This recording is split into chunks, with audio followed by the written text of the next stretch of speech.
Welcome, Queen. There were times when I knew I needed to speak up, yet I stayed silent. And oftentimes we can remain quiet when we should speak up due to having anxiety about conflict, fear, or simply not knowing how to overcome any barriers that may happen due to our communication. If you can relate and you desire to overcome barriers in communication so that you communicate well, I have 9 tips for you. Number 1, know what you want to say versus how you feel about what you want to say. Know what you want to say versus how you feel about what you want to say. And the key here is, yes, your feelings are valid. Yes, you are entitled to feel those feelings. But oftentimes we can create additional conflict in our communication with other people because we are letting our feelings steer the conversation, meaning we show up to conversations and we are speaking from a place of our feelings, a place of our pain, a place of our hurt, a place of our frustration. And through that, we lose the intent to say what we truly want from this person. And if the person does not know what you want, simply how you feel, then they don't really know next best steps to repair the relationship. Number 2, know what you need to say. Know what you need to say, not just what you want to say. I know you may be saying this is in conflict with tip number 1, but actually it isn't. So we have wants, we have needs. Both our wants and our needs are important. But here's the thing. When we are communicating, there are some times where we may want to say a whole lot, but we must consider, is that going to be helpful to the conversation? Is that going to move the conversation forward? Or is that going to hinder the person really hearing and receiving what it is that we truly need and desire from them? Think about that. Because if you are saying so much that you lose a person, then you have failed to communicate well, which is tip number 3. Communicate well. Say it well. And when you say it well, you say it concisely, you say it clearly, and you say it to where it's easy to follow. So you are concise, you are clear, and you are easy to follow when you say it well. Again, think about it. The point of conversation is to be able to have communication where you are clearly and easily received well. At least what you are trying to communicate to them, they understand it, because they may not always receive it well. And that leads me to tip number 4. And I'm going to define this word for you. It's called receiver receptivity. Now, you may have heard this somewhere else, which is why I'm going to define what it means when I say receiver receptivity. And it's this. When you communicate with someone and they agree to or with 100% of what you said. So simply put, the person you are speaking to agrees with 100% of what you said. Now, don't expect it. Don't expect receiver receptivity. Because just because you go to communicate something with someone does not mean they need or must accept 100% of what you said. That is, in a way, if you want to do that, if you decide to show up that way, you are saying to them they don't have a choice. But they do have a choice.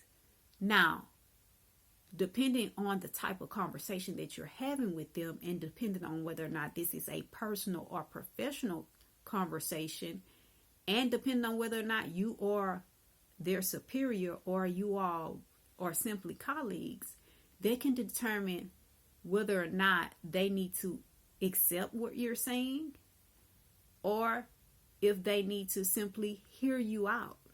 Because there is a difference in being heard and accepted, and understand that a person can accept what you said. They can hear what you said, meaning they can comply with it and not accept it. You see, when a person complies with what you said, they are doing or completing the request that you made. It doesn't mean that they always agree. So understand that and keep that in mind and keep that in perspective, because again, we can't force people to be and show up the way we want them to be and show up. Tip number 5, avoid omissions. Listen, in these coaching streets, I am seeing this repeatedly from other coaches, and they have been in the space for quite a while. And the thing about it is, when we have omissions in conversation, it creates barriers in communication. Here's why. Because you, as the communicator, leave the receiver blindsided on the front end to something you later say on the back end. And that could be avoided. That is unnecessary conflict because you omitted something that was need to know. And I'll give you an example from my own life. I enrolled in a program, and unknowingly there was a contract to be fully accepted. Here's the issue that I had, and I still have with people who operate like this. You have a contract that you need me to agree to, but you have accepted payment without telling me that. Now, I get an email that says, hey, here's your contract. Please sign so you can be fully enrolled in the program. Now, I'm going through the contract and I'm like, no, don't agree. And I actually had an email communication exchange with a support team member for one of these incidents. And the response I got back was, so are you saying that you no longer want to participate? No. I responded and I let them know. No, what I'm saying is due to this and this contract that you've presented to me on the back end that I disagree with here, I cannot participate. That's your rules. So please avoid omissions. Tip number 6, ask for clarity. Again, I'll use myself. I asked for clarity when it came to the contract. I simply asked, is there a way, is it possible that you all can amend this clause? On that particular contract, I believe it was clause number 4. Again, that's a clarifying question. You can do this when you go to communicate. If you're not clear, if you need clarity, ask for it and wait for the response. You will be surprised how asking for clarity can help and assist you to overcome communication barriers. Tip number 7, be willing to provide clarity. So don't just be open to asking for it, be willing to provide clarity. Because when you are willing to provide clarity, you let the person that you're speaking to know that you are open and willing to have a clear, concise conversation with them. And it impacts how they see you and how they receive you.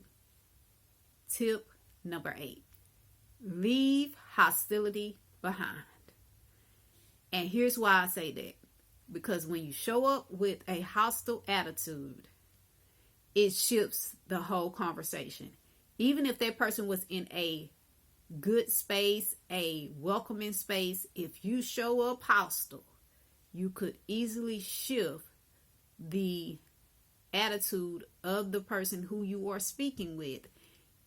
And oftentimes, if you do that, you can create a situation where the person is already put off and in a state and space where they don't truly care to hear anything you have to say. And you don't want that, because if you have that, then you start the conversation off on a rough foundation. And it is much better and easier to build and to relate to someone who is open and willing to hear what you have to say from an objective space. And the last tip that I have for you, tip number 9, please eliminate jargon, even well-known phrases, because this person who you're speaking to may have a different idea in mind when you say those phrases or use that particular jargon, or they simply may not have heard of it or understand it at all. And if you're using jargon and slang and unknown phrases in your communication, then it's easy to start the conversation with barriers, because this person that you are talking to, they are not clear. They're confused. And a confused mind cannot have a meeting of the minds with you. What I'm saying here is, if a person is confused, it is next to impossible for them to be clear in what it is that you want and need from them. So please, please, please remember these things. And I'm going to run them down again. So quick recap. Know what you want to say versus how you feel. Know what you need to say versus instead of saying everything you want to say. Say it well. Don't expect receiver receptivity. Avoid omissions. Ask for clarity. Be willing to give clarity. Leave hostility behind, and avoid jargon, slang, or, like I said, insider or buzzwords. And I'll leave you with this. We have the power to overcome barriers in communication when we seek to eliminate barriers in our communication and accept that those we communicate with won't always accept or receive everything we have to say. As always, I'm Coach Sam, telling you that 24 hours doesn't seem long, but in 24 hours, you can change your life. So go ahead and do something life-changing now.